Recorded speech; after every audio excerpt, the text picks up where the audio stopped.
आज जो कहानी मैं लेकर आई हूँ उसका शीर्षक है ईदगाह और लेखक हैं मुंशी प्रेमचंद। कहानी बाल मनोविज्ञान पर आधारित है। मूल कथा को संक्षेप में सुना रही हूँ। ईद का अवसर था।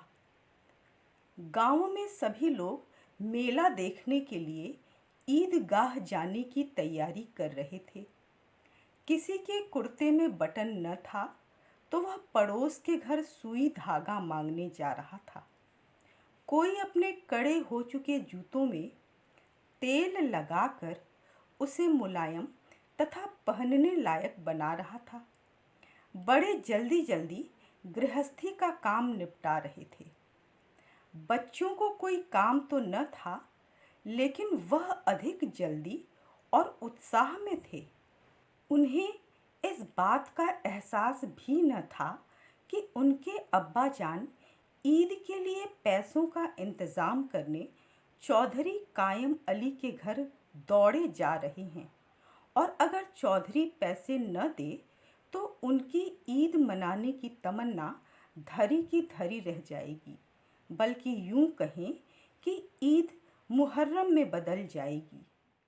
इसी गांव में हामिद नाम का 4-5 वर्ष का एक दुबला पतला बालक अपनी दादी अम्मा अमीना के साथ रहता है। उसके माता पिता अब इस संसार में नहीं थे, किंतु हामिद को यह बात बताई नहीं गई थी। उसे तो यह बताया गया था कि उसके अब्बा जान रुपए कमाने गए हैं और उसकी अम्मी जान अल्लाह के घर से उसके लिए ढेर सारी अच्छी अच्छी चीज़ें लेने गई हैं। इसलिए हामिद अब्बा अम्मी के लौट आने की आशा में प्रसन्न रहता था। अमीना खुद मेले में नहीं जाती है, क्योंकि उसे सेवइयों के लिए सामान जुटाना था। वह हामिद को 3 पैसे देकर गांव के बच्चों तथा बड़ों के झुंड के साथ भेज देती है। हामिद अपने दोस्तों मोहसिन, महमूद, नूरे और सम्मी के साथ उछलता कूदता मेले की ओर चल पड़ा। रास्ते में तरह तरह के फलदार वृक्ष तथा बड़ी बड़ी इमारतें दिखाई दी। सभी बच्चे उन्हें बड़े कुतूहल से देखते और अपनी अपनी बुद्धि के अनुसार आपस में बातचीत भी करते जाते थे। रास्ते में कॉलेज और क्लब भी दिखे। बच्चों ने उस पर भी चर्चा किया। फिर पुलिस लाइन आ गई। एक बच्चे ने बताया कि यहाँ पुलिस वाले अभ्यास करते हैं। मोहसिन ने अपना ज्ञान उड़ेलते हुए कहा कि यही पुलिस वाले चोरी भी करवाते हैं। हामिद को यह सुनकर हैरानी होती है। इस प्रकार बच्चे रास्ते में जो कुछ भी देखते उस पर अपनी अपनी राय एक दूसरे को बताते जा रहे थे। सबके विचार चाहे अलग हों, किंतु उनके भीतर की भाईचारे की भावना मजबूत थी। ईदगाह में पहुंचकर बालकों ने देखा वहाँ नमाज हो रही थी। नमाज के बाद हामिद के दोस्त चरखी पर झूलते हैं, किंतु हामिद दूर खड़ा रहता है। वह अपने 3 पैसों को फिजूल के कामों में खर्च नहीं करना चाहता था। खिलौनों की दुकान से महमूद ने सिपाही खरीदा। नूरे को वकील अधिक भाया, सो उसने वकील मोल लिया। मोहसिन को भिश्ती पसंद आया, इसलिए उसने भिश्ती खरीदा तथा सम्मी धोबिन खरीदता है।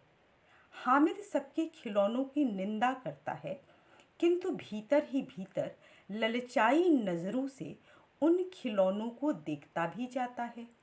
सभी दोस्त मिठाइयाँ खरीदते हैं और हामिद को दिखाकर खाते हैं। हामिद अपना मन मार कर रह जाता है। कुछ देर के पश्चात मेले में एक छोर पर लोहे की दुकान पर हामिद को चिमटा दिखाई पड़ा। चिमटा देखते ही उसे अपनी दादी अमीना का ख्याल आता है। कैसे तवे पर रोटियां सेकते हुए चिमटे के अभाव में दादी की अंगुलियां जल जाती हैं, वह दुकानदार से मोल भाव करके चिमटा खरीद लेता है। दोस्तों ने उसके चिमटे का मजाक बनाया, पर हामिद ने अपने तर्कों से चिमटे को सभी खिलौनों से बेहतर और रुस्तमे हिंद साबित कर दिया। सभी दोस्त चुप हो जाते हैं। घर पहुंचकर सभी बच्चों के मिट्टी के खिलौने टूट फूट जाते हैं, लेकिन हामिद का लोहे से बना चिमटा सही सलामत रहता है। दादी अमीना हामिद के हाथ में चिमटा देखकर उसकी नासमझी पर क्रोधित होते हुए पूछती हैं कि पूरे मेले में उसे खरीदने के लिए और कोई चीज़ नहीं दिखाई दी। तब हामिद ने चिमटा खरीदने का कारण बताते हुए कहा कि रोटियां सेकते हुए तुम्हारी अंगुलियां जल जाती हैं, तभी तो मैंने चिमटा खरीदा। अब तुम्हारे हाथ कभी नहीं जलेंगे। यह सुनते ही अमीना की आंखें भर आईं। वह एक छोटी बालिका की भांति रोने लगी। उसने अपना आंचल फैलाकर हामिद के लिए अल्लाह से दुआएं मांगी। हामिद हैरानी से दादी को देख रहा था। उसे यह बात बिल्कुल समझ में नहीं आ रही थी कि उसकी दादी अम्मा क्यों रो रही हैं।